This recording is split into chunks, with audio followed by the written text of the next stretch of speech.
lama tidak terdengar gaungnya, rencana pembangunan ibu kota baru kembali menjadi perhatian publik. Nama Nusantara menjadi pilihan presiden untuk ibu kota negara yang akan dibangun di Kalimantan Timur ini. Namanya Nusantara.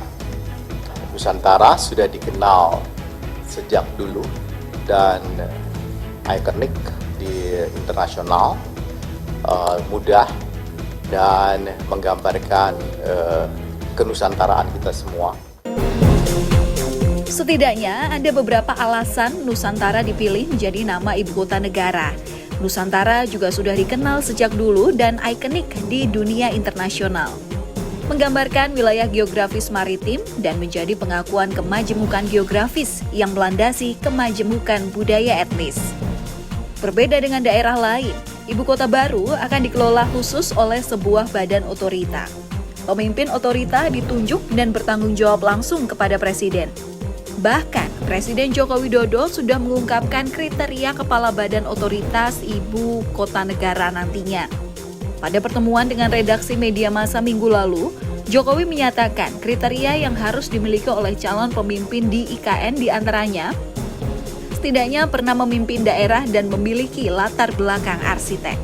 Kepala otorita IKN yang disebutkan sebaiknya punya latar belakang arsitek atau pernah memimpin daerah, saya kira kita harus melihatnya itu sebagai sebuah kriteria yang ideal.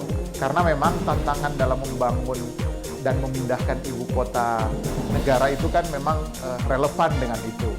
Tetapi harus diingat kita kan masih punya 2 bulan kurang ya, semenjak undang-undang IKN itu ditetapkan, Presiden masih punya waktu untuk memutuskan siapa. Pengamat politik Universitas Al-Azhar, Ujang Komarudin menilai, calon pemimpin ibu kota harus memiliki kemampuan mengelola dan menata ibu kota baru.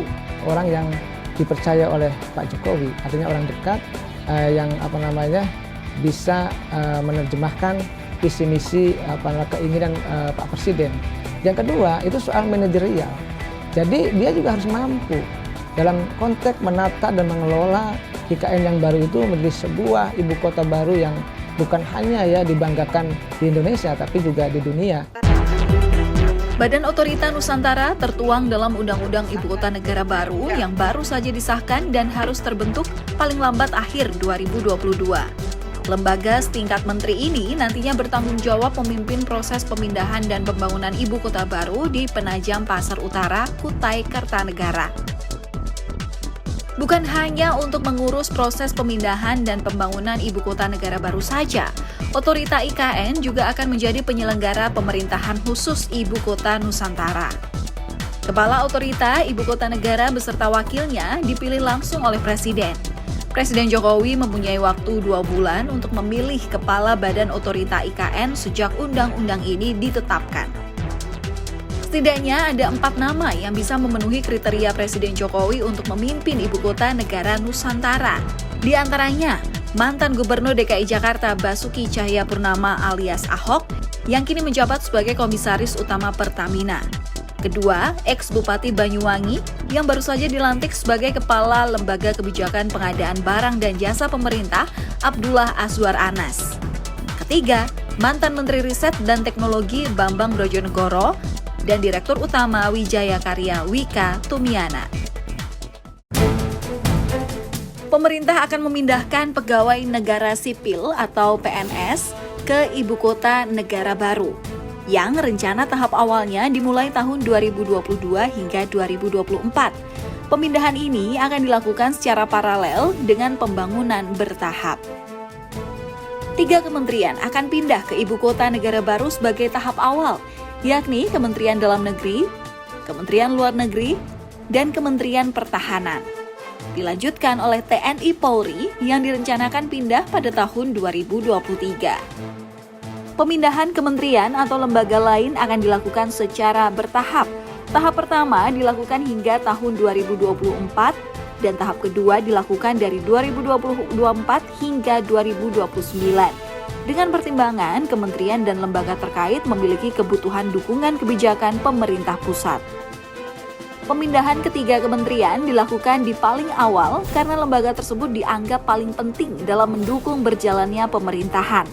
Pemindahan dilakukan juga bersamaan dengan sumber daya manusia atau SDM atau PNS alias ASN-nya. Pembangunan ibu kota baru merupakan proyek yang sangat besar. Diperlukan perencanaan yang matang serta didukung dengan eksekusi yang tepat. Pembangunan ibu kota negara ini diperkirakan menelan anggaran hingga 501 triliun rupiah.